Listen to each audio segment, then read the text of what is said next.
ప్రధానంగా మీ ప్రచారంలో ప్రజలు ఎలాంటి సమస్యలు మీ దృష్టికి తెస్తున్నారు? ఎక్కువ డబుల్ బెడ్రూమ్ అడుగుతారు సార్. ఓకే, బాగా డబుల్ మీద ఆశ పెట్టుకున్నారు. వారి కోరిక తీరుస్తారు అధికారంలోకి వస్తే? నేను అదే ముఖ్యమంత్రి గారు, ఎందుకంటే ఇప్పుడు 1,00,000 ఇల్లు కట్టేది ఉన్నది మా దగ్గర. ఏంటంటే మన గతంలో ఎమ్మెల్యే ఆర్కిస్టన్న చొరవ చూపితే జర మా దగ్గర కూడా అవుతుండే, కాలేకపోయినాయి అని కొన్ని ల్యాండ్లలో పట్టించుకోలేదు. నేను ఇక ఉన్న బిడ్డగా ఏడే గవర్నమెంట్ ల్యాండ్ ఉండే అవగాహన ఉంది నాకు. నేను 100% ఇప్పుడు 49,000 మంది అప్లికేషన్ పెట్టుకున్నాను మా దగ్గర డబుల్ బెడ్రూమ్కు. నేనేం చేస్తానంటే దగ్గర ఫస్ట్ మొదటి పెడతాగా ముఖ్యమంత్రి బతలాడుతానా, నేను ఏం చేస్తానని నాది. ఇక నా బాధ నేను పడతా. ఒక 10,000 ఇల్లు కట్టించే ప్లాన్ చేస్తున్నాను నేను. 100% నాకు ఓపు ఉంది ఎమ్మెల్యే అయితే అని. 100% అది నేను 10,000 ఇల్లు కట్టించే పునాది చేసి కంప్లీట్ చేసే 100% ప్రయత్నం చేస్తా. అందులో సక్సెస్ అయితే ఇక్కడ ఉన్న వాళ్ళకి కూడా బాగా, ఎందుకంటే విపరీతమైన ఓపు ఉంది. అది కాకుండా ఇంకోటి మొన్న స్కీమ్స్ ఆర్బెట్టిన్గా మేనిఫెస్టో పాక్షికంగా మామూలుగా 100 గజాల లోపల ఇల్లు ఉన్న వాళ్ళకి 5 లక్షలు మీరు పాత ఇల్లు తీసేసి కట్టుకోవడానికి అని. దాని ద్వారా కూడా నా దగ్గర ఒక 15-20% ఒక 20,000 మందికి కూడా లబ్ధి, 20,000 ఇండ్లకి లబ్ధి చేకూర్చే విధంగా అవకాశాలు ఉన్నాయి. అది కూడా చేపిద్దాం. ఉద్దన రామ్మోహన్ గౌడ్ గారు, మొత్తం మీద మహాకూటమి అనేది ఏంటి? అసలు మహాకూటమిని మీరు ఎలా చూస్తున్నారు? నిజంగా మహాకూటమి అనేది మీకు ప్రత్యర్థిగా మీరు భావిస్తున్నారా? ఆ కూటమి గురించి మీరు ఏం ఆలోచిస్తారో చెప్పండి. అంటే మహాకూటమి సార్, మహాకూటమిని ఇక్కడ ఉన్న ప్రజలు కానీ మేము కానీ మహాకూటమి ఏర్పడ్డాక ప్రజలు కూడా ఆలోచన చేస్తున్నారు. తెలుగుదేశం పార్టీ కానీ, కాంగ్రెస్ కానీ, టీజేఎస్ కానీ, మా ఇంటి పార్టీ కానీ ఒక్కొక్కరికి ఒక కథ ఉంది. ముఖ్యంగా ఏంటంటే చంద్రబాబు నాయుడు అమరావతిలో ఉండి వాళ్ళు చెప్పేదాకా కూడా ఇక్కడ ఎల్రమణ కానీ వీళ్ళు కానీ డిసిషన్ తీసుకునే పరిస్థితులు లేదు. అదే ఇప్పుడు కాంగ్రెస్ పార్టీ కూడా రాహుల్ గాంధీ చెప్పేదాకా కూడా ఏ పరిస్థితి లేదు. ఇక మన టీజేసీ పరిస్థితి అయితే మరి టికెట్లనే చూసినాం. వీళ్ళకి ఇచ్చిన టికెట్లలో మళ్ళీ కాంగ్రెస్ వాళ్ళు ఇవ్వడం, టీడీపీ వాళ్ళు కూడా ఇవ్వడం, వాళ్ళకి క్లారిటీ లేదు. అది ఒక్క సీట్ కూడా వచ్చే పరిస్థితిలో లేదు. కోదండరామ్ని ఒక పనికిమాలిన పెద్ద మనిషిని తీసుకొని కింది స్థాయి దిగజార్చే పరిస్థితి తీసుకొచ్చారు. ఇవాళ ఏంటంటే వీళ్ళందరూ కలిసి ఒక సింగల్గా కొట్లాడేటువంటి కేసీఆర్ని ఏదో విధంగా అది తీయాలనే ఉద్దేశంతో చేస్తున్న ఈ కూటమి తప్ప ఇంకా వేరేది ఏది కూడా కనిపిస్తలేదు. ఇది వీళ్ళతో అయ్యేది కాదు, పోయేది కాదు. వీళ్ళు ఎవ్వరు కూడా పెద్ద సీరియస్గా తీసుకుంటలేదు. కోదండరామ్ గారు ఉద్యమం సందర్భంగా కేసీఆర్ గారు వెంట అడుగులు అడిగేసి నడిచారు. ఈ రోజు ఎందుకు కూటమి వైపు పోయారు కోదండరామ్ గారు? అంటే అప్పటి నుంచి కూడా ఆయనకు 2014 నుంచి కూడా ఆయన దూరంగానే ఉన్నాడు. కొందరు ఆయననే కాంగ్రెస్ తోటి లోపాయికారిగా టికెట్లు ఇప్పించుకున్నాడు, కానీ ఎవరు కూడా గెలవలే. కానీ ఆయన నిజ స్వరూపం తర్వాత బయటపడ్డది. ఇంత ఎప్పుడు కూడా టీఆర్ఎస్ పార్టీ తెలంగాణ ఉద్యమంలో పాల్గొన్నప్పటికీ ఆయన కంటిన్యూ కాలేకపోయింది.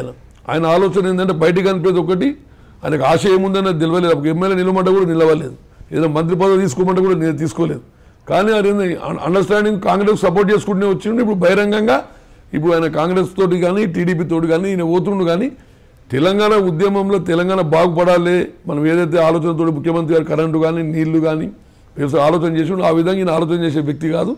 ఇలా ప్రజలకు అర్థమైపోయింది ఏంటంటే కోదండరాము ఒక అవకాశవాది. మరి దేనికోసం ఆయన ఆలోచన చేస్తుంది అనేది మాకు కూడా అర్థమవుతలేదు, ఆయనకు కూడా అర్థమవుతుందో మాకు తెలుస్తలేదు.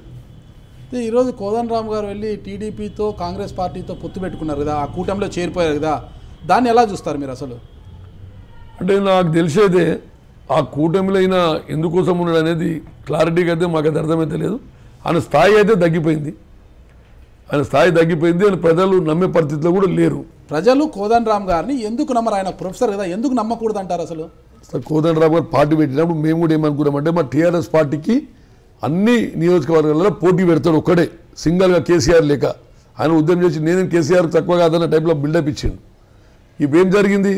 ఆయన సింగల్గా కొట్లాడుకోకుండా తెలుగుదేశం పార్టీ అది మనకు ఎగనెస్ట్, ఎందుకంటే మనకు ఆంధ్ర పార్టీతోటి వాళ్ళు ఉన్న పార్టీతోటి మన ఇప్పుడు ఈరోజు వాళ్ళతో కలిసి మన తెలంగాణకు న్యాయం జరిగే ఉద్యమంలో సపోర్ట్ చేయని పార్టీకి కొట్లాడుతున్నారు. ఎంబడి పోయి మద్దతు వాళ్ళకి ఇప్పుడు ఏంటంటే మళ్ళీ చంద్రబాబు నాయుడు ఇన్వాల్వ్మెంట్ అయితేనే మళ్ళీ ఏమైనా చేయగలుగుతామనే పరిస్థితి తీసుకొచ్చింది తప్ప మళ్ళీ సొంతంగా ఆయన డిసిషన్ తీసుకొని ఎట్లయితే కేసీఆర్ కొట్లాడుతుండో ఆ విధంగా ఈయన కొట్లాడి ఈయన ఏమైనా తెచ్చుంటే ప్రజలు నమ్ముతుండే.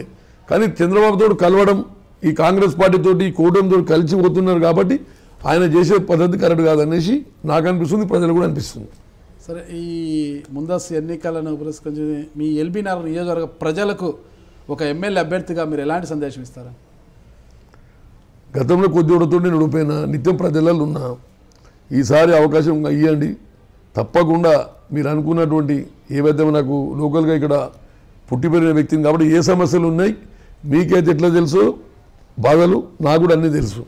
నాకు కొత్తగా చెప్పాల్సిన అవసరం లేదు. మన ఆర్కెస్ట్రాకి అవకాశం ఇచ్చారు, ఆయన కాలనీలో తెలియదు, ఏ కాలనీ ఏడుంది కూడా తెలియదు, ఈ బౌండరీ ఏడుంది కూడా తెలియదు.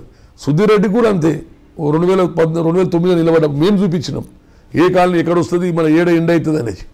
నేను ఇక్కడ పుట్టి పెరిగినోని ఏ కాలనీ నిలిపిన నియోజకవర్గం ఏడ స్టార్ట్ అవుతుంది, ఏడ ఎండ్ అవుతుంది అన్నీ కూడా తెలిసిన వ్యక్తిని.